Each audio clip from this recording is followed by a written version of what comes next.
The City Council meeting of Wednesday, September 4th, 2019 at 9 a.m.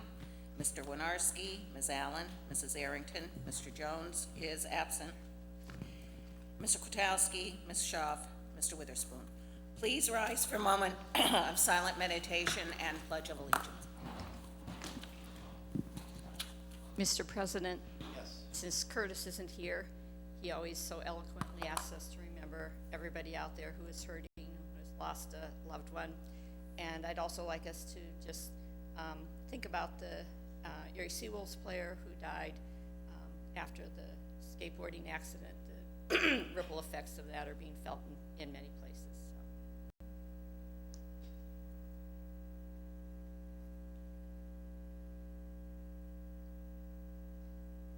Pledge allegiance.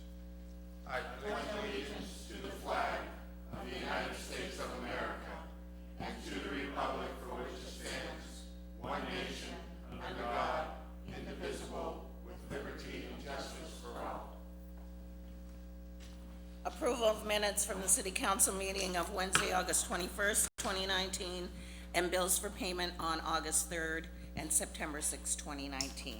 Ms. Allen, Mrs. Arrington, Ms. Kwiatkowski, Ms. Schaaf, Mr. Witherspoon, Mr. Winarski.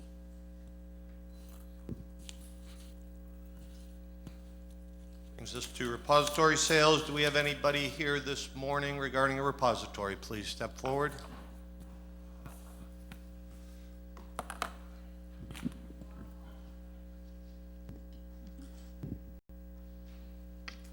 Good morning. Good morning. My name's Patrick Hart. I live on the east side, Kearney Avenue, 4120. And I'm interested in buying a property at 330 Newman Street for the purpose of fencing in and building an urban farm. So I'm just kind of building on what I've already have going at my house. I have a greenhouse at my house and I'm expanding it. And this is a good sized lot. It's kind of off the beaten path, and I could grow such things as tomatoes, cucumbers, corn, and so forth, and have a fruit and vegetable stand somewhere over there near the plaza on East 6th Street. That's my intention. Okay, I wasn't on council when we changed the regulations for urban farms, but does this fit in with the zoning for that area? Do you know? Have you had a chance to check? I believe it does. I can't give you I think it does. Okay, and do you have a timeline and a budget for what you would like to do? Well, from what I understand, that whether or not I get this property would be voted on in a couple weeks. So I would get started shortly thereafter by fencing the property in, and I'd like to plant strawberries or raspberries right now so that I would have them next year. Okay, It all kind of depends on the weather, though, too. okay, and you said you already do some growing on your own I do. property. Yeah, I have a greenhouse in my backyard. Okay. And have you? There is a movement, an urban farm movement. Have you been in touch with others who are, in Not really. urban farms? Not really. I'm retired now from teaching. I taught in the Erie School District, and this is my hobby, and I guess I'm expanding on it. It sounds like you'd be bringing fresh, much needed fresh produce to an area where there's a food desert. Exactly. That's what I intend to do. So, Thank you. Anybody else on council? Very excited to hear about this opportunity. If you want to talk with other people who are doing it, I do have a few people on Facebook I can connect you with. would you like I can give you my phone number if you'd like. Sure. Do you have it? You may have it. I know, I've met you. Do you remember? I do. I do. I'm sure. Leave your phone number with the Girls, people in the Clerk's office. office. Right. Okay. Appreciate it, sir. Thank you. Sure. Good. Yes, sir. Thank you. Anyone else here this morning regarding a repository sale? Hearing none.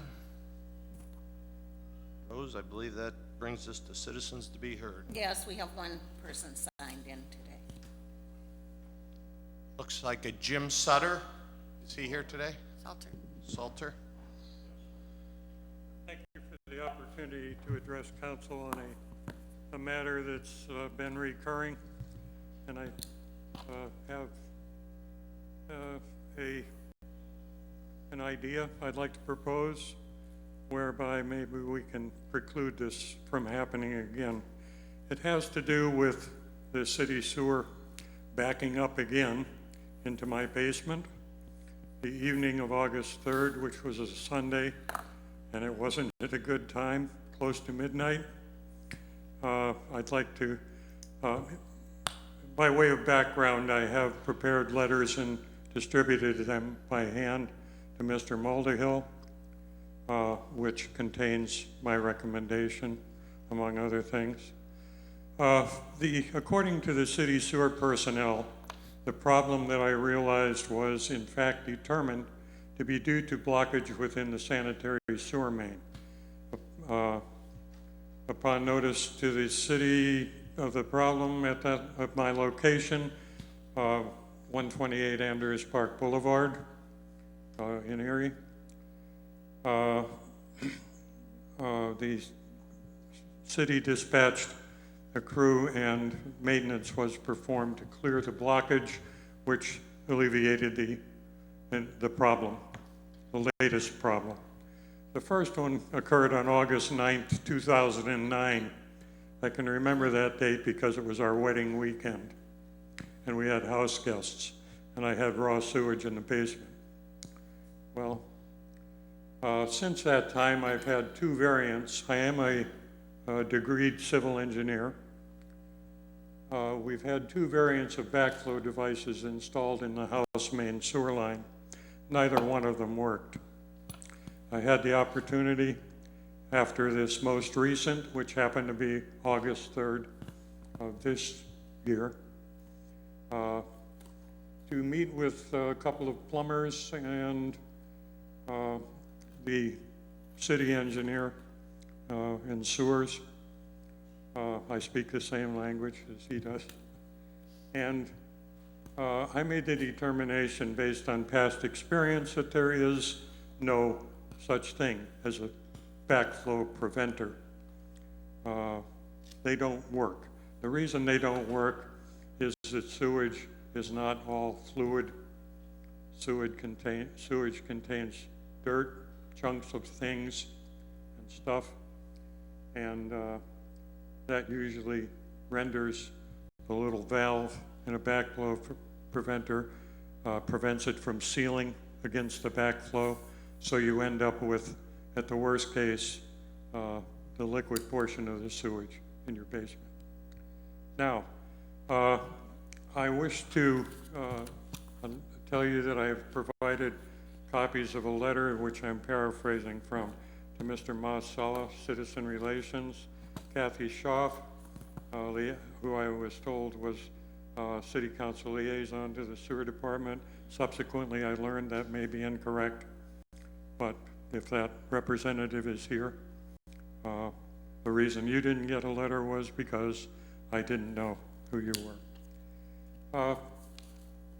During the summer of 2018, I spent over $3,000 out of my own pocket, including to install a standpipe in my yard to allow access to the sewer and prevent backflows also. And this $3,000 included remedial landscaping. After discussion with the plumbers, my wife and I talked over the situation and decided not to spend more money to the tune of several $1,000s.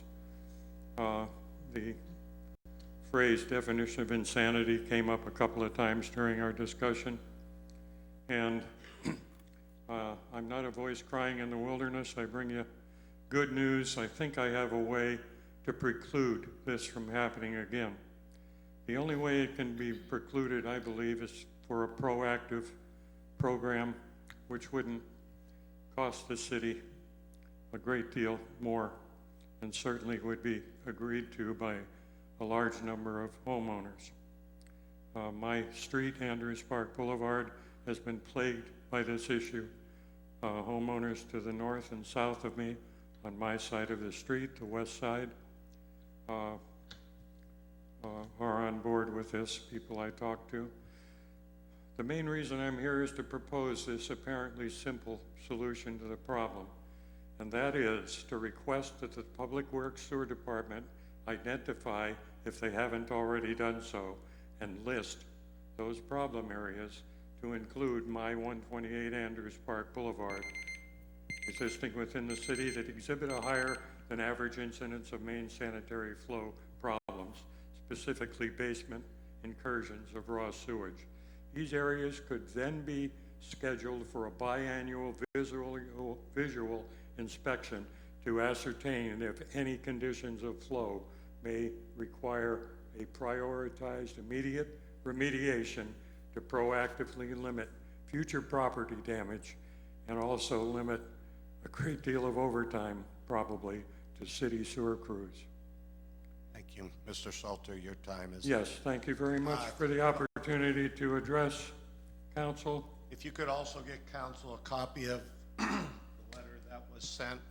I have it. Ms. Schaaf has a copy of the I letter. believe all council members. All council members, I will have copies made and You'll do that. give them to you. Kathy will do that for us. Okay, and Thank Mr. Sala has a copy, and of course, Mr. Muldial. Sure. Thank you again very much for the opportunity to address council, and I hope something can be done where we're not standing in front of you again. That would make me a voice crying in the wilderness. Thank you. Thank you, sir.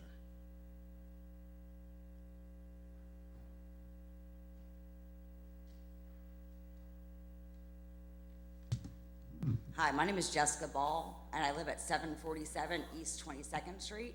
I am back again regarding Club Energy on 22nd and Wayne. The loud music is continuing. They're continuing to block driveways, park in people's private, front yards. It's obnoxious. There's no reason we should have loud music till 3 or 4 a.m. when an ordinance could be passed, to ban after our bottles club and avoid all of this. Like, my children will not stay in their own home on the weekends due to the previous shootings. I mean, it's out of control. Like, last week, we had a little boy across the street who needed an ambulance. Had that boy needed an ambulance on the weekend, there's no way that they could have got to his home. There was a car wreck last week where a car rolled into a building. If all those people would have been standing there loitering in the street and all those cars, people would probably be dead right now because simple ordinances are not being followed, and a new ordinance to ban bottle clubs has not existed. And I don't understand. This has been an ongoing issue with bottle clubs for years, and countless man hours have gone into dealing with these issues, taking them from other business they should be taking care of. So why is there no ordinance? I'm asking, you guys able to draft an ordinance to ban these? I mean, they don't bring in any income. They're nothing but a nuisance. To be honest with you, this isn't a question and answer session. okay. It's to hear yours, but it is something we'll definitely see what is on the books currently and see if it can be adjusted. Okay, the last thing I have to say is the police do come when they are called, but the issue is the music goes down for 5 minutes, it's right back up. Nobody's being ticketed for loitering or for being loud. It is not fair to us. You have to sleep and get up and go to work, and you have children. It's just not acceptable, and it cannot continue. Thank you. Thank you. Mr. President, I just wanted to tell the administration, I took a ride by there this weekend, and what she's saying is right, and I think it's time we start doing something. I was not comfortable in that area. My name is Roxanne Benson. I also live at 747 East 22nd. The police department is called, and I understand they are busy with other things over the weekends, but when they do come, normally what happens is 3 or 4 cruisers will come by and use their spotlights, and they'll shine on, different parts of where we're talking about. But like my daughter said, they normally don't stop. So I was fed up enough with cars parking in my neighbor's handicap spot right across the street. I called. They came within about 10, 15 minutes, which is understandable with the things going on over the weekend. And when they did come, they had 2 cruisers, 3 officers. We talked to 2 of them while the other officer was giving the ticket out. And about an hour later, I called again, and the dispatcher I had that time told me point blank, ma'am, it's none of your business, and you cannot call in a complaint on your neighbor's handicap spot. I asked her, why not? This is ridiculous. We're supposed to be watching out for each other, protecting each other, watching each other's backs. So she gave me a rash of crap, and I asked her for her badge number or her operator number, and she refused to give it to me. So we ended the conversation, and the officer did come back. In the meantime, the guy saw the officers there and scooted to his car and took off. Like my daughter said, there's elderly around there. There's people with medical conditions. They know the cops are coming. Right away, the music goes down. There was a gold and white van parked in the neighbors across the street's yard, half blocking the street a little bit. Daughter put everything on live feed. You could hear the music in my kitchen, which is way far back in my house. I sleep in the front of my house, so when all this stuff's going on, 11:30, 12 o'clock, it starts, the traffic. And when the traffic gets backed up, people get upset. They start blowing their horns, yelling, revving their engines, all this. So anywhere from 3 to 4 or 5 hours, we're wide awake every weekend. And it's not right, it's not fair. If it was any of your neighborhoods, I'm sure it wouldn't be happening. And we also understand that there's another one trying to open up on around 24th and Ash.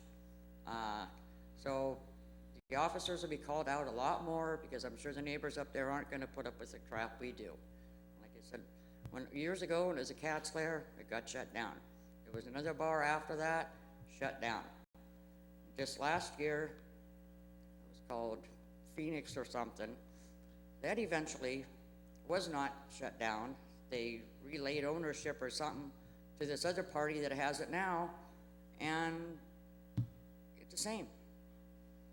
So if you can draft an ordinance to do away with these after-hour clubs, and daughter has video and everything of how many people are coming and going, the traffic, the music, it's just stupid. So, but I appreciate your time, and anything that can or will be done. If you want to talk to us, you have our phone numbers on the back sheet. We would greatly appreciate it. Thank you. Thank you. Can I ask a question? Sure. What number did you call? What phone number did you call when you called it in the second time? Non-emergency, And that was which night? Saturday. Okay, thank you very much.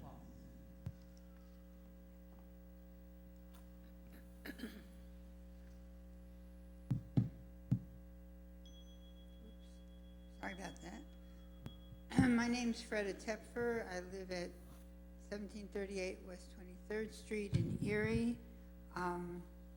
And I live in what we have called now on the Nextdoor app, the Baldwin Park neighborhood. And I'm here in support of the stop sign at 21st and Green Garden. 21st East and West is actually quite a thoroughfare because there's no stop signs between Green Garden and Pittsburgh, and it's one of the few through streets that you can take. You can take it for quite a ways, but it's really easy to take it from Brown to the west. And in fact, in my neighborhood, you can't get to Pittsburgh Avenue from West 26th Street, so most people use 21st if they want to get to Pittsburgh Avenue. So there's a lot of traffic, and people are going very fast on 21st. People don't realize that the speed limit on Green Garden is 25, not 45. And so it'd be very important to have, I believe it's going to become a four-way stop there. Anybody trying to turn onto Green Garden from 21st Street has a very difficult, or going across Green Garden at 21st, has a very difficult time many times of the day trying to find a safe opening. So I definitely support that sign. There's also a school bus pickup there at 21st and Green Garden. In regards to the smoking ban, I am concerned about it. I am concerned that especially the people living in Richford Arms have nowhere to go, and they need to have a designated smoking area. But I am also concerned that Erie Insurance has all these signs about how their campus is no smoking, and they're more than happy to have their people smoke in our park and on our streets. And that's a very hypocritical position for them to take. I think the 6th and Holland Park would be an excellent place for them to designate for smoking. There, people can just go out the back door there at 6th and Holland and cross over and smoke to their heart's content and not be dropping cigarette butts all over our streets. Also, as I've been commenting and meeting with PennDOT about the Bayfront Parkway project, I noticed they're showing crosswalks at Holland and State at Front Street, but there's no traffic control, there's no stop signs, there's nothing. And they're saying, well, there's not that much traffic there. There's actually quite a bit of traffic there. There's quite a bit of pedestrians crossing the street there. We have 2 new hotels going in there, as well as all the existing traffic and the buses on State Street. And then on Holland Street, we have the buses. We have all the people who are parking at the intermodal lot, and we're going to have, is it Bayfront or Harbor Place, whichever one it is, and there should be stop signs, or at least the kind of stop signs that they say stop for pedestrian in crosswalk state law. There should be some protection for pedestrians at those places, and I believe the city controls those crossings. I'm also concerned that the city should be recouping permit fees for a variety of permits that they issue that is, losing the word, but that is enough to cover the cost of their doing work. If they have to have people come out and inspect sidewalk work, if they have to have people come out and make inspections, permit fees should be charged, and permit fees should be enough to cover the cost of doing business. We should not be subsidizing all the construction projects in town and all the projects in town, all the inspection needs. And I shouldn't have to hear someone in Public Works say, we don't have enough people to go out and look at these projects, because there should be permit fees enough to cover the work needed. Thank you.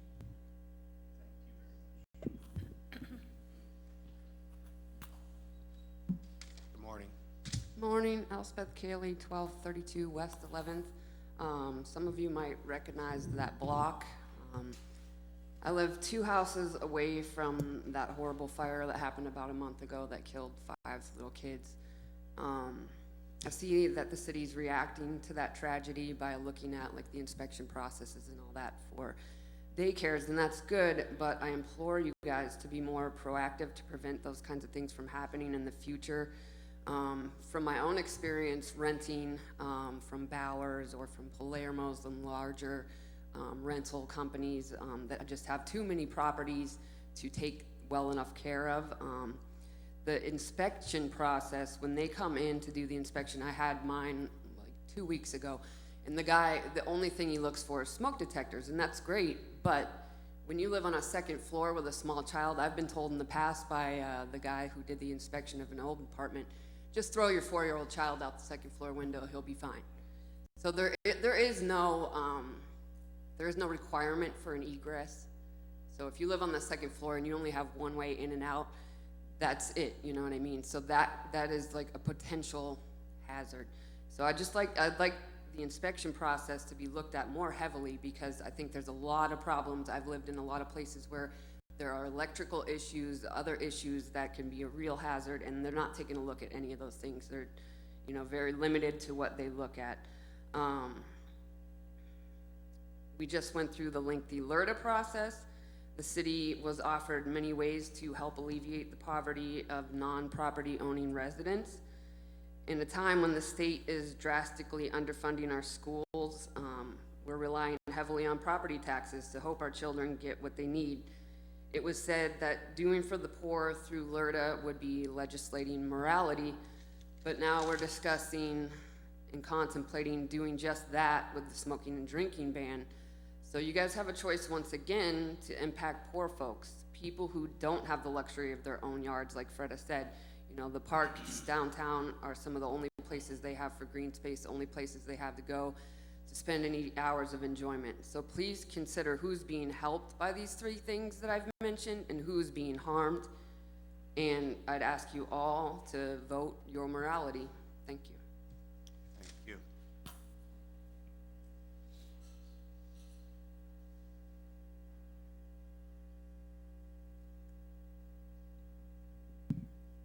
I would like to thank all of you once again for your efforts to improve the health of our community through your consideration of Young Lungs at Play.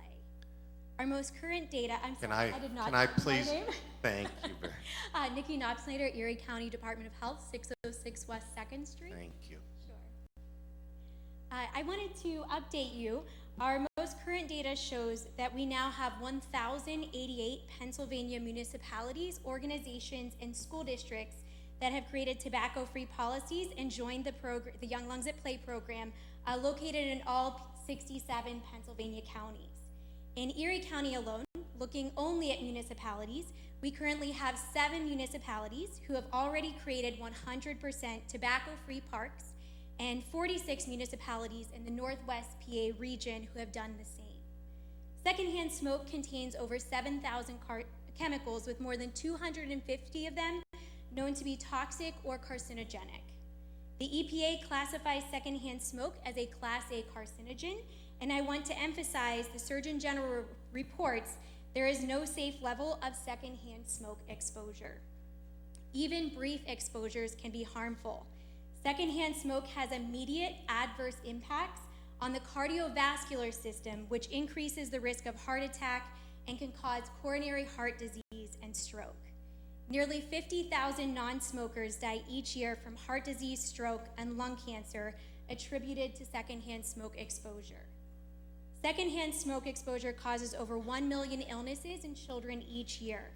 Children are at increased risk for sudden infant death syndrome, acute respiratory infections, ear infections, middle ear disease, and more severe asthma. Secondhand smoke can also be a trigger for asthma attacks. The adverse impacts of secondhand smoke disproportionately impact certain groups of individuals. 1 in 4 adults continue to be exposed to secondhand smoke. However, Black non-smokers, low-income non-smokers, and children are almost twice as likely to be exposed to secondhand smoke. Individuals with existing health conditions are particularly vulnerable to the adverse impacts of secondhand smoke. Secondhand smoke can, as I said, can trigger asthma attacks, and individuals who have heart disease are at particularly high risk and should take special precautions to avoid even brief exposures.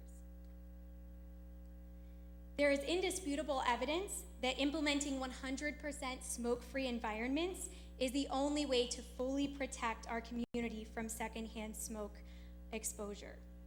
Nationwide trends show communities are recognizing the important health impacts of creating tobacco-free parks. American Non-Smokers' Rights Foundation published a listing of municipalities with smoke-free parks as of October 2017. The list includes over 1,500 municipalities. National Parks and Recreation Association has also issued a statement encouraging the establishment and maintenance of tobacco-free facilities. There's also evidence to show that the general public supports tobacco-free parks. Gallup has found that the majority of the public are supportive of smoking bans in public places, and the Tobacco Control Journal reviewed 89 public opinion surveys showing support for tobacco-free playgrounds is almost always above 80%. Policy initiatives like Young Lungs at Play are key strategies and effective methods to limit exposure to the dangers of secondhand smoke, protect the environment, and protect the health of all. We're proud of the leadership the City of Erie has shown on this issue, and we look forward to them joining Young Lungs at Play. Thank you. Thank you very much. Do we have any other citizens to be heard this morning? Please come forward.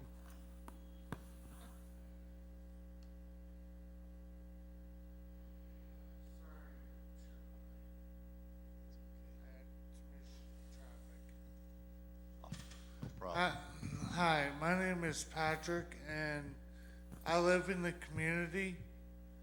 I would like to say that most of these issues I support, but there are other issues like traffic mentioned earlier. People are not stopping for stop signs or nothing. They just drive right by them or pull right across crosswalks and red lights, cutting people like me off until traffic gets moving. I am disabled because I was pushed in front of a train a couple years ago. And I just wanted to let y'all know that a lot of these issues I've been bringing up every time I come in, but it just keeps getting worse, nothing's getting done. Then you got road work, they finally moved on. They're further along the road work on 7th and French, but still no progress is being made. They're just digging stuff up and not patching anything up properly. Even the sidewalks, they need more work than the roads. I can't justify riding on the sidewalks when the sidewalks already messed this up. So I don't know what I'm supposed to do. And I'm also working on a proposal for the abandoned buildings that could be used to bring jobs back to Erie. But I can't get any support on any of it. Like, I want to end homelessness and maybe alleviate the abuse in some nursing homes and personal care homes. And also, a lot of them are guilty of fire violations. I know because I lived in one. And I've stayed in a couple. Like, they have the elevators locked down, there's no ways out, all the doors are locked in case of a fire. They save the meds, that's it. So I'm not gonna go back to a facility. And I'm sure a lot of these people would probably feel the same if they'd been through. And I want to try to correct their mistakes by starting one of my own. And also the embezzlement that goes on in those nursing homes, that is not a good thing. I was there when they carried 4 administrators out and arrested 3 of them, and also carried 2 public relations people out. Very good. And that's it. Thank you, sir. Any other citizens be heard this morning? Hearing none, Rose, we'll move on with the agenda. Ordinances for final passage. Council File 16098, official ordinance number 56/2019, an ordinance of the City Council of the City of Erie, Erie County, Pennsylvania, prohibiting the use of tobacco in recreational areas, parks, and playgrounds, and providing penalties for violations thereof. Mr. President, Yes. can we move to table this until the new ordinance is done? We're adding things to the ordinance and it's not done yet. All righty. Do I have a second on that? Second.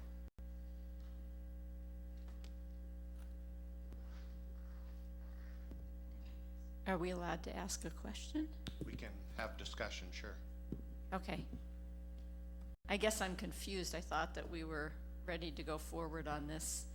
And when I talked to Ed the other day, there was when we had our original meeting, or one of those meetings, there was discussion about whether there were gonna be smoking designated areas in the parks, and I think there aren't, correct? Is there confusion about this, or what are we doing? And I'm confused. I thought this is the second time now that we've tabled this, so are we ever gonna get to it? And I have so that's my question. My statement is, in response to the people who talked about, you know, who's being helped and who's being harmed by various ordinances. And I would challenge the health department, I would challenge those who are advocating to have a vibrant downtown to also speak out about guns as a public health issue. I'm not trying to mess up the ordinance, but I'm waiting for those downtown advocates to stand up and say, we don't want open carry rallies in our park. This is the main park in downtown. I realize this is a separate issue. I haven't heard anything since there was that rally in Perry Square just hours before the El Paso massacre. So I guess that because we're looking at things about, you know, smoke, which I agree with as a health hazard, I hope the county health department might speak up. There has been a lot of discussion about guns as a public health issue, even though the current administration is doing nothing about that. I'm not talking about your administration, I'm talking about the federal government administration, so I'm not trying to throw a monkey wrench in here. I just wanted to make a statement about that, because until we take on the NRA and say we do not want guns Ms. Allen, in Perry can we Square, stick to this ordinance at hand, it's please? the only chance I have to be able to speak out on this, so I'm gonna go You can do that during back. committee reports if you'd like. That's, Well, but there is no committee on this, so, but what is, You- I'm confused about the ordinance, and are we revising it, or what? let Mr. Betts answer the question. The And by ordinance, committee reports, Jim, everybody's gone by committee reports, so I had to take the spotlight while I could. the ordinance is ready if you want to vote on it. It was prepared at the request of council to say no smoking in the parks.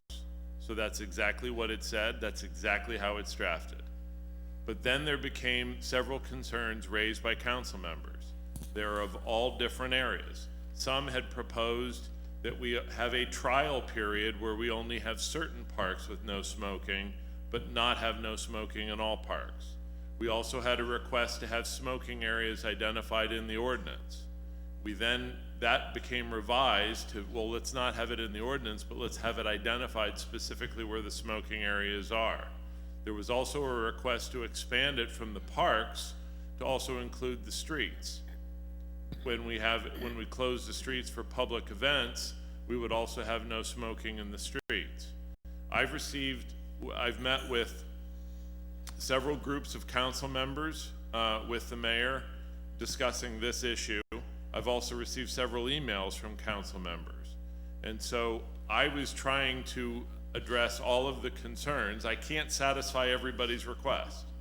And so some had said, well, there was a push by some for a trial, only some parks, but now my understanding is that it would be acceptable to have, we'll try it with all of the parks. But I need to adjust the ordinance in a way that I think satisfies everybody. I just haven't done that. I just got an email yesterday. And so I didn't realize it was going to be on the agenda for today. If you want to pass it in its current form, you can. But my understanding is that the majority of council wanted some changes that have not been presented to you at this point.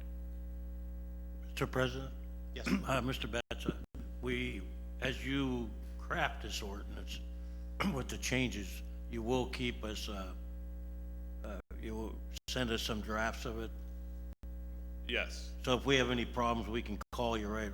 I would much rather have that, and so that has not I have not circulated that. I would expect that it will go to you today or tomorrow at the latest. But as it currently is drafted, the way that it's been circulated, the way that it was advertised, would currently ban smoking in all parks. No more, no less. And so if we're in favor of that, we vote against tabling? Correct. Okay. That's correct. Any other discussion, council? Mr. President, if we table this, it can be brought back up. Yes. Most likely within 2 weeks, I'm sure. Yeah, and I should also say, I do not have a list. I should go back on this, the smoking area request. There was a request from some that we would have smoking areas in different locations.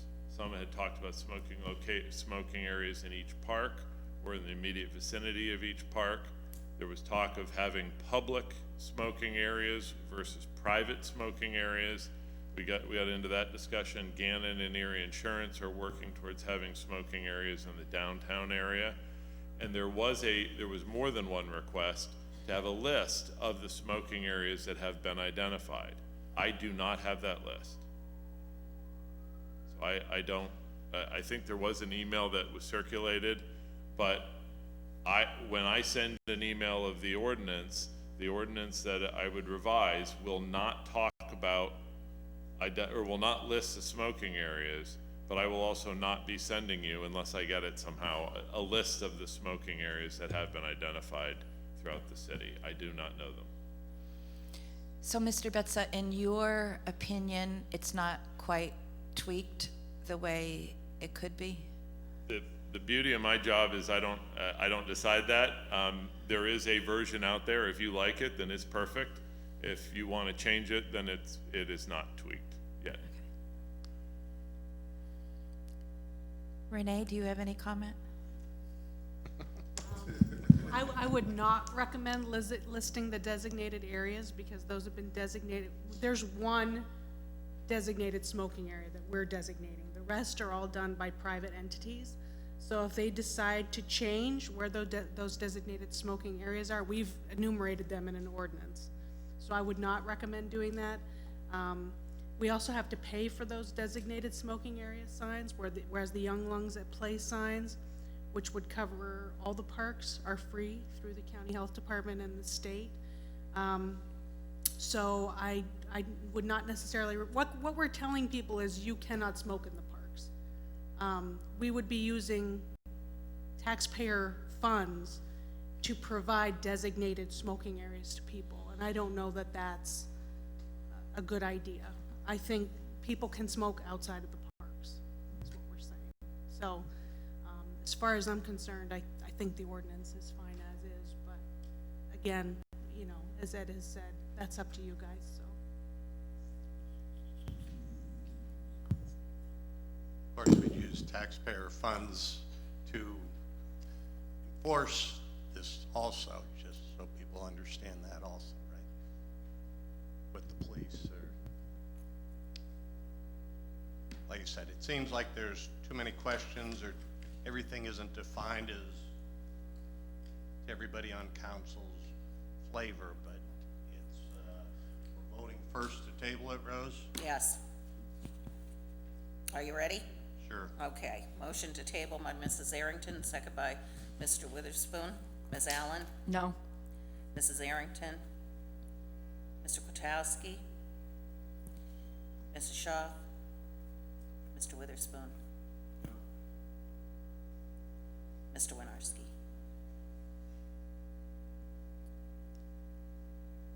I promise I'll have you a draft no later than tomorrow. Thank you. Thank you.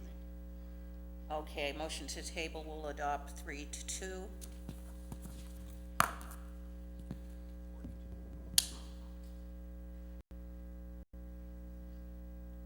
Oh, I'm sorry, 4-2. Thank you.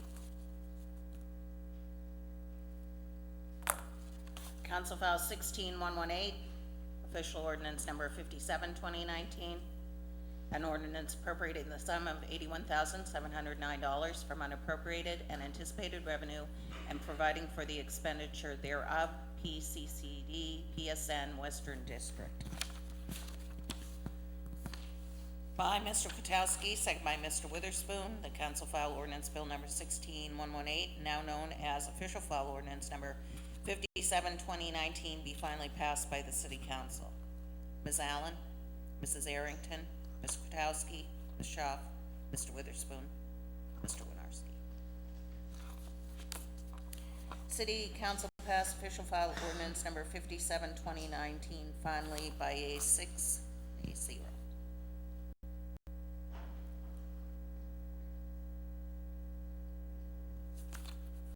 Ordinances for first reading.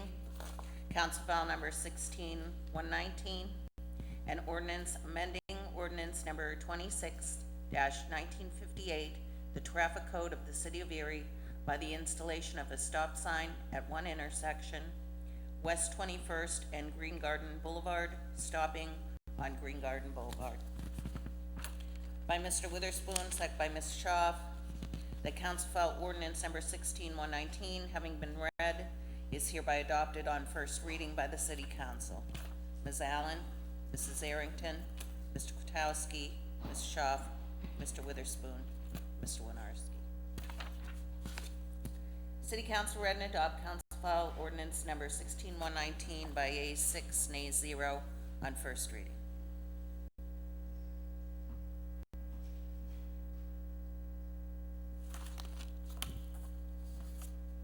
Council file 16120, an ordinance appropriating the sum of $65,000 from unappropriated and anticipated revenue to be received from the Business Development Fund for utilization in the flagship Commodore Fund. By Mr. Kwiatkowski, second by Mr. Witherspoon, the council file ordinance number 16120, having been read, is hereby adopted on first reading by the city council. Ms. Allen, Mrs. Arrington, Mr. Kwiatkowski, Ms. Schaaf, Mr. Witherspoon, Mr. Winarski. City council read and adopt council file ordinance number 16120 by yeas 6, nays 0 on first reading.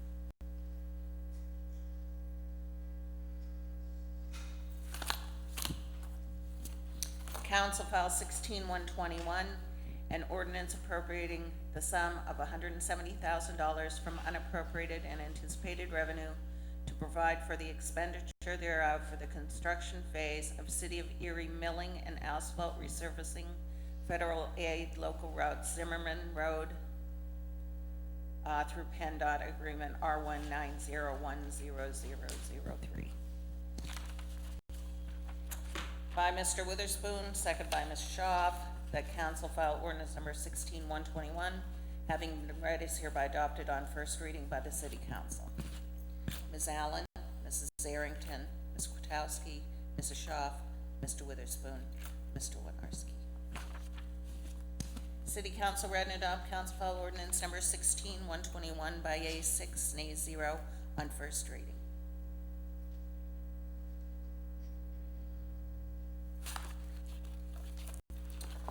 Council file 16122, an ordinance appropriating the sum of 2009 $521 from unappropriated anticipated revenue to provide for the expenditure thereof for the Little Italy neighborhood sidewalk reconstruction project. By Mr. Witherspoon, second by Ms. Schaaf, the council file ordinance number 16122, having been read, is hereby adopted on first reading by the city council. Ms. Allen, Mrs. Arrington, Ms. Kwiatkowski, Ms. Schaaf, Mr. Witherspoon, Mr. Winarski. City council read and adopt council file ordinance number 16122 by yeas 6, nays 0 on first reading.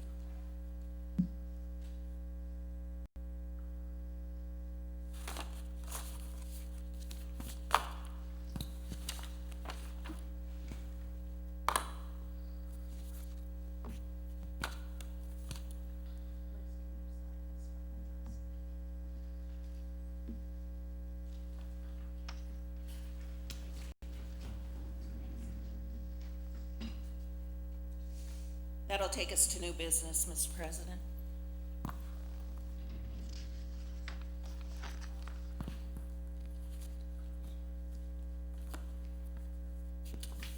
Mr. President, I move we, move the balance of the business. Do I have a second? I second it. Do we have any separations? All right, moving the balance of the agenda, Mrs. Allen, Ms. Arrington, Ms. Kwiatkowski, Ms. Schaaf, Mr. Witherspoon, Mr. Winarski. That'll take us to committee reports, Mr. President. Thank you. Mr. Kwiatkowski. Thank you, Mr. President. We attended the O&E pension meeting this week, and everything is going well there. The Fund is doing excellent. We also were privileged to attend the PNC Investment and Economic Briefing held at the Convention Center, where we were privileged to listen to two experts in the field, one of politics concerning the economics of the country, and the other a leading representative of the PNC financial family, and they went over what they see coming with the coming year in the economy, and it does pose some challenges, and Erie is positioned as good as it could be, but there will be some troubling times, and we're gonna have to be very patient. Attended the airport meeting, and there's a possibility that they announced on TV also that they may be adding to the baggage area, and this is in response to some of the airlines because of the fact that they have sometimes two flights coming in at the same time within 40 minutes, and that causes a problem unloading and loading passengers. And so that may happen. They're looking for funding, but that's a possibility. Now, the bad thing that happened, and many of the board members were not notified, either was I as a liaison, is that during the process, they removed the Veterans Mural.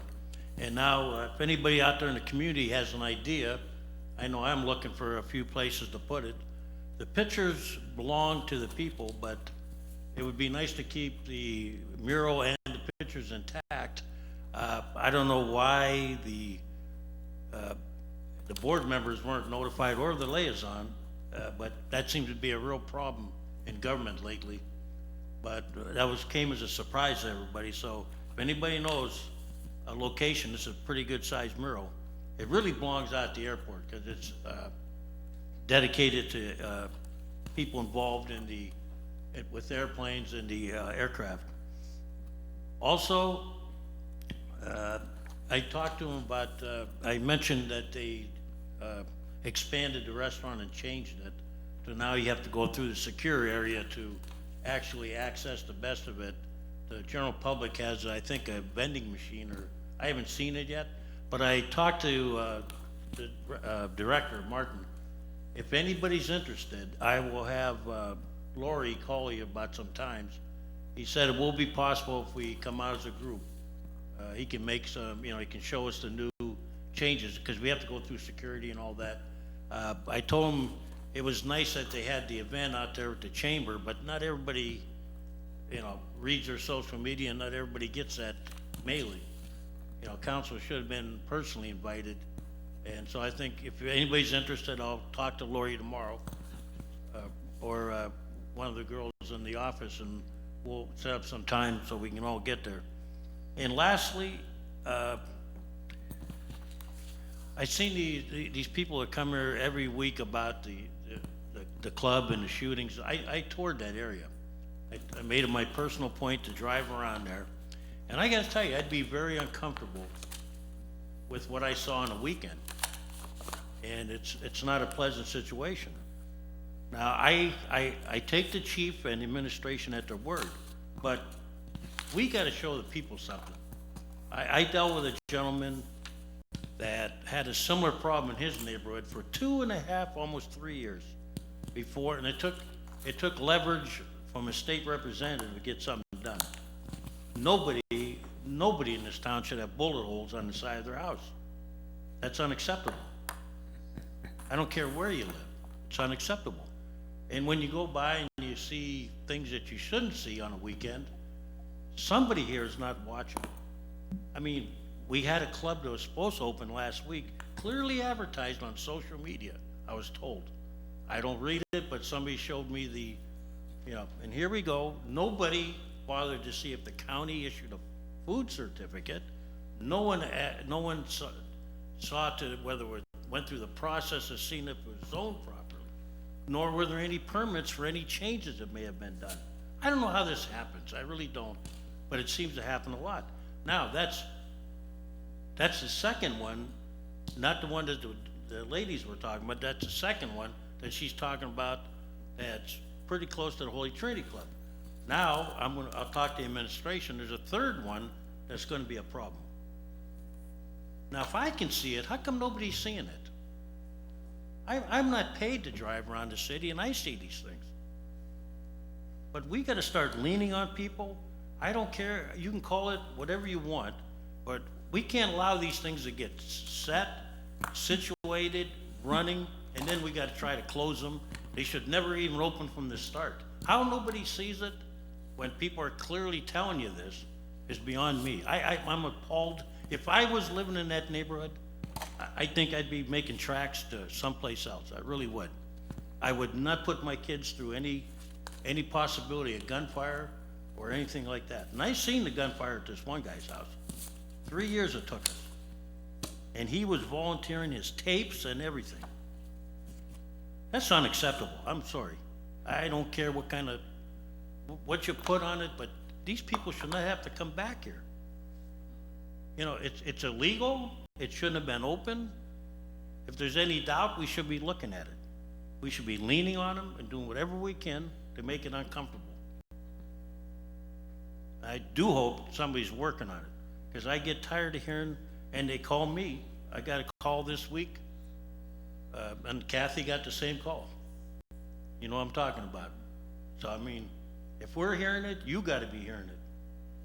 And I'm talking to the administration, because only you can order these things to happen. We can jump on you a little bit and push you, but you are set up to do it. Please take care of these problems. There's more coming. That does not fit into our plan for what we have in mind for Erie. We can talk about the downtown all we want, but until people move back into the neighborhoods, it don't mean nothing. Thank you. Thank you, Mr. Kotowski. Ms. Arrington. No report, Mr. President. Ms. Schaaf. Thank you, Mr. President. I attended the Human Relations Commission meeting last Tuesday evening and went to the Tall Ships Parade of Sails, watching the ships come in and watch the fireworks on Thursday. That was beautiful. I went on top of Dobbins Landing platform there and saw the Satswan mural. It's very vibrant, and I hope that people go up there. We're internationally known now because of that mural. Thank you, Erie Arts and Culture, very much. Yesterday, I had so much fun welcoming the students back to East Middle School. We had a welcome back tunnel, and the kids came through. And I wish them a great school year, along with the teachers and everyone involved with our education in the city of Erie. Labor Day Parade was a great parade as well. Would nice to see more people out, but it was a rainy start to the morning. Boston Store has an open house on Saturday. I plan on attending that because I haven't been into the Boston Store in a very long time, and I'm looking forward to see that. And a friend said I could go up to the clock area as well. Voter registration day is coming up on Tuesday, September 24th, and I would like to participate and get things organized with that. So the next meeting that we have, I'll have more information on that. Thank you to all the people who had anything to do with providing free music this summer. If it's free, it's me, and music makes me happy. People make me happy, and I'm very thankful to all the festivals that went on this past weekend. We had the Hispanic Fest and the German Cultural Heritage Fest. I still would like to see people putting things in garbage containers instead of dropping them in our streets. But thank you to the Downtown Partnership, who has hired a diverse crew to pick up in all kinds of weather. They are faithful, in picking up in the downtown area all the way down through the Dobbins Landing area. I attended the Thursday night Seawolves game, and I happened to sit right by the dugout of the Seawolves, and that saddened me about the gentleman who passed away, because you could tell that the Seawolves team is very supportive of each other and their fans just by how they come in and out of the dugout and throwing balls and saying hi to the fans. The Erie Otters had opening games over the weekend. My husband is a Zamboni driver, so he's all excited about that. I just want to say thank you to everyone who reaches out to people in general, and thank you to all the organizations out there. And I do not want smoking in the park, but when I rally for something, I want to understand every little detail, because I want to be able to tell my smoking friends where they can smoke. I've talked to them and they understand about it, but I really want to be able to tell them, you do have a place where you can smoke. And so until I have that information and can shout it out to them, as far as there is going to be an area to call your own. And I would love to have Erie Insurance put in places of rest in their area on 6th and Holland across the street from Schmidt Towers. I do a lot of walking in Erie, and I walk a lot of places, and people get tired of walking and they need to rest. And that would be a wonderful area to sit and rest. Not everyone is doing drugs on those park benches. Not everyone is doing illegal things. And it would just be nice to have more areas in Erie that have benches for everyone. If people, anyways, sorry, my time's up. Thank you. Miss Allen. Yeah, he was late coming. No report. You don't have a report, Chris? Okay. I've been trying to keep track of what's going on with LERTA when there's a property that changes hands, and I've noticed that the sale price versus the assessed price is often much greater. And so I emailed Scott Moss at the Erie County Assessment Office, and those assessments can't be changed just because a property has changed hands. It has to be challenged by the taxing bodies. So I hope that the taxing bodies will be aggressive in looking at sales price versus assessed value. There are thresholds that the different taxing bodies have as to whether they're going to do a tax challenge.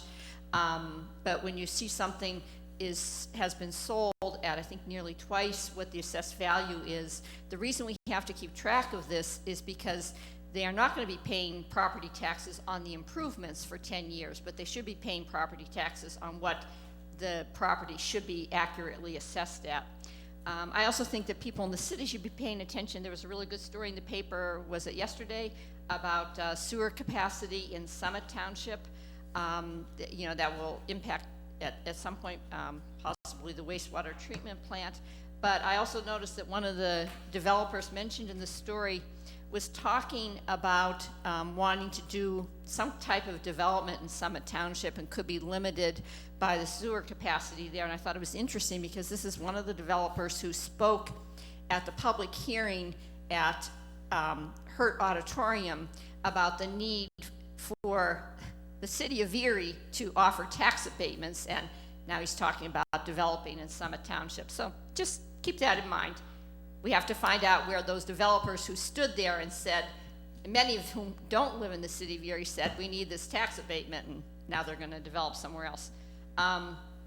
I thought that, there was a TV station that did a really good story about the new crosswalk lights on the Bayfront Parkway and showed that drivers are not slowing down when those yellow lights are flashing. I was coming home on the Bayfront Parkway with a friend last night. There was a teenage girl who pushed the button and the yellow light started flashing where the Cranberry intersection is on the Bayfront Parkway. And one car traveling east actually stopped another car. I swear that car not only was speeding but sped up, totally ignored those yellow lights. So if people think that yellow lights are going to help people get across that Bayfront Parkway, I don't think it's going to happen. That's also why I have a concern about the test for the removal of the traffic light at 6th and Raspberry. According to one story, that is being tested because we want to get people, we want to save fuel and get people through the city. We don't want people to slow down. We know that people are routinely violating the 25-mile-an-hour speed limit on city streets. The Montessori school has moved out of the former St. Andrews School, but the Erie Family Center is there now. There's also a bus shelter there.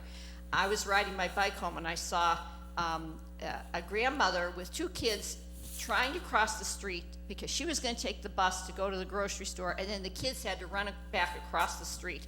So I just don't know that, I know that traffic lights are a cost, but it just seemed to come out of the blue, and I was wondering if the city traffic engineer had consulted with the neighborhood watch there before deciding to do that test. I met with Nikin in the mayor's office last week to talk about the continuing process to have Erie become certified as a welcoming city. We're moving along on that process, and we talked about trying to get some information about what it actually means to be a certified welcoming city. It's not being a sanctuary city, it's actually a designation that we will receive from this group. We also talked to Michael Outlaw. He gave us an update on the police community relations group that has been making a lot of progress. He talked about a test that you can take to look at implicit bias, and he sent me, I said, well, can we take the test? And he said, sure, and he sent me a link, but this was on Friday, and I haven't had a chance to take the implicit bias test, but I will. Ed, I think it would be good if you could let council know what the governing rules are right now for bottle clubs. It's been many years since I've taken a look at those to see what the rules are. I think because this has been a concern that's been raised, you know, if we have the facts about what's already on the books, and is there something that we need to do in that area?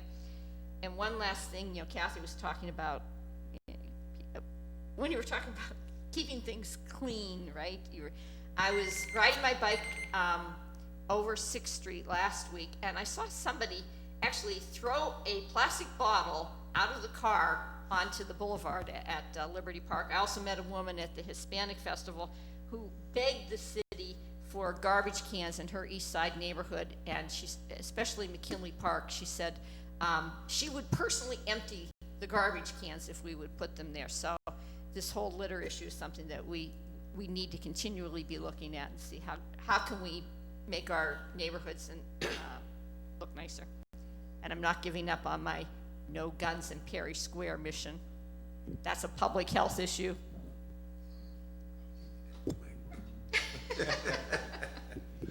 I'm sorry, I should say no guns in any city parks, not just Perry Square. Mr. Witherspoon, did you have anything, or was that a? No, no report. All is well in my area, sir. Thank you. Just a couple items. Want to thank the EMTA. They were a very big part of the summer festivals we had, the 8th grade Tuesdays we had, the tall ships we have. The public transportation is definitely a viable for our community, and when we put on these events, it definitely helps make them a success. So I just want to thank them for their efforts over the summer on that. We did get some disheartening news or bad news from the parking authority. For many years we had a municipal agreement that ranged from, and who knows, maybe in the early days it was 100,000, but it did reach up to $500,000 a year. We had an agreement with them. We did receive word this past week that we're not going to get that money anymore. They did offer us $75,000 for this year, and then next year is up in the air, but doesn't look very good there. We've had a great working relationship with them over the years, but to take a $400,000 or $425,000 hit on our budget that we planned on makes budget time very, very tough.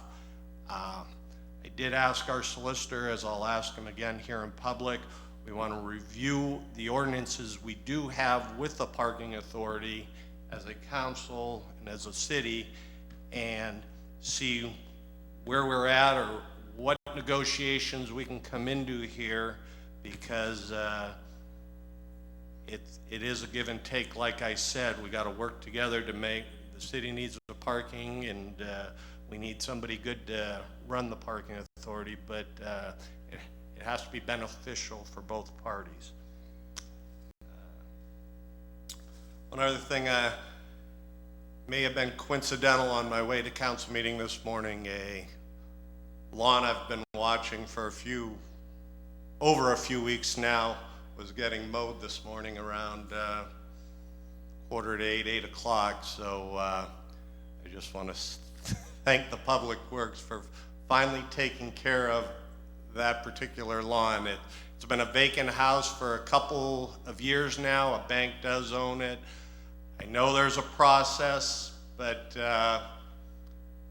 I'm not sure as a council if there's something we have to change as that process, but you have a very nice neighborhood that has been put up with this vacant house is one thing, but when the lawn is 3 foot high from June, July, August into September before something gets accomplished, something isn't right there. But I do really appreciate them finally getting there to take care of that. And that's all I have this morning. Ms. Stankiewicz, no report. Good morning. Good morning, how are you? I just have 3 things. On the nuisance bars, we are working on that. We don't want to see that in any of our neighborhoods in the city. Unfortunately, there's a lengthy process that our police have to go through to make those kinds of things happen. They have to work with the Pennsylvania State Police Bureau of Liquor and Control and Enforcement. So that it takes time to investigate, to get evidence, and they're working on that. It is very important for citizens to call the non-emergency number at 870-1125. I have the police chief looking at what happened on Saturday evening when that citizen was told that it was none of her business. That's not appropriate. I've already texted him. He's trying to find out what happened there. Are those calls monitored? Those come to the city, so. So I guess are they recorded or monitored? I don't know if they're recorded or not, Okay. but they'll be able to see who was working. Thank you, I didn't mean to. Second, Ms. Allen mentioned Michael Outlaw giving a briefing on strengthening police-community partnerships. I wanted to alert everyone, and we'll be talking about it at next week's Thursday news conference, but there's going to be a community cleanup taking place on behalf of some of our police officers and the Strengthening Police Community Partnerships Council on September 14th from 10 a.m. to 2 p.m. at 7th and Wallace in that neighborhood. So we're looking forward to that.